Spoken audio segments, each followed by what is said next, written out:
Bonjour à tous, nous sommes le mercredi 31 juillet, c'est l'heure de notre rendez-vous quotidien sur ce qu'il ne faut pas manquer des Jeux de Paris, c'est parti!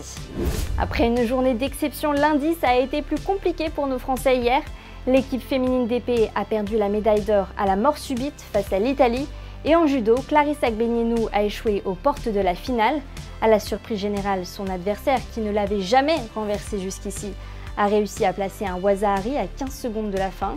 Clarisse a réussi à se remobiliser pour aller chercher le bronze. Pas de quoi la consoler, la déception est immense pour notre ex-championne olympique en titre. On jette un œil au tableau des médailles, nous sommes 4e, la Chine et l'Australie sont repassés devant. Aurons-nous la chance de voir notre Français Kévin Mayer en décathlon? Sa participation aux Jeux était incertaine depuis sa blessure malheureuse au tendon de l'ischio au meeting de Paris il y a 3 semaines. Il veut absolument participer à l'Olympiade, mais reste lucide sur ses chances de réussite.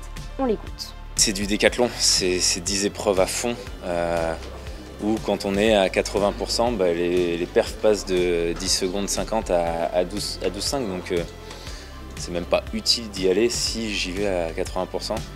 Un beau programme aujourd'hui pour nos Bleus. À midi, il ne faudra pas manquer les services à la cuillère de Corentin Moutet. En début d'après-midi, ce seront le début des finales de BMX. Nous avons des chances de médaille avec Laurie Pérez en freestyle et Anthony Jean-Jean en parc. À partir de 13h30, il faudra suivre également l'équipe masculine de sabre. À 19h, le spectacle Nadal-Alcaraz en double. Et puis en soirée, nous serons tous derrière Maxime Grousset pour le 100 mètres nage libre, puis Léon Marchand qui visera un incroyable doublé sur le 200 mètres papillon et le 200 mètres brasse. Il est l'un des piliers de l'équipe de France de saut d'obstacles. Simon Delestre sera attendu demain pour la compétition par équipe. Le cavalier est coutumier des mésaventures avec les Jeux Olympiques. À Londres, ses rênes s'étaient rompues en plein parcours. Puis à Rio, il avait dû renoncer à sa participation.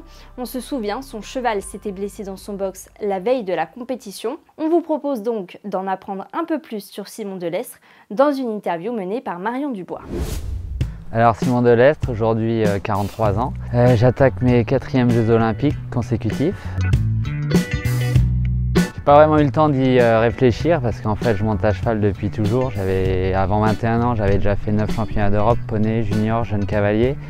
Donc je suis né aux écuries, j'ai toujours été investi dans les chevaux. Donc ça m'a pas vraiment traversé en fait.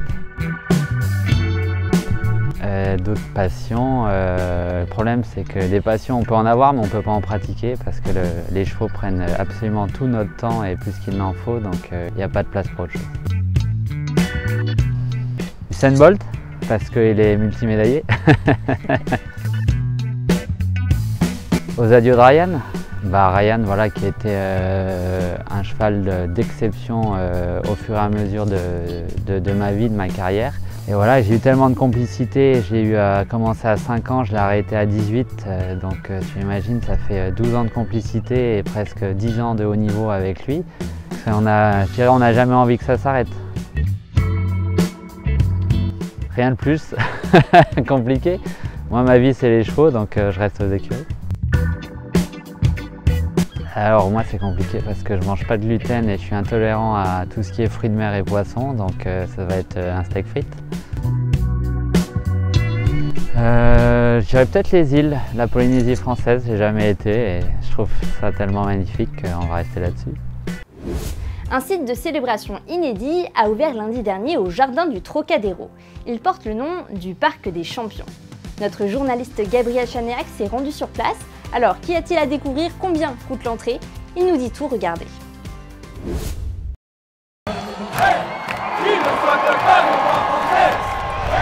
Bienvenue au Parc des Champions.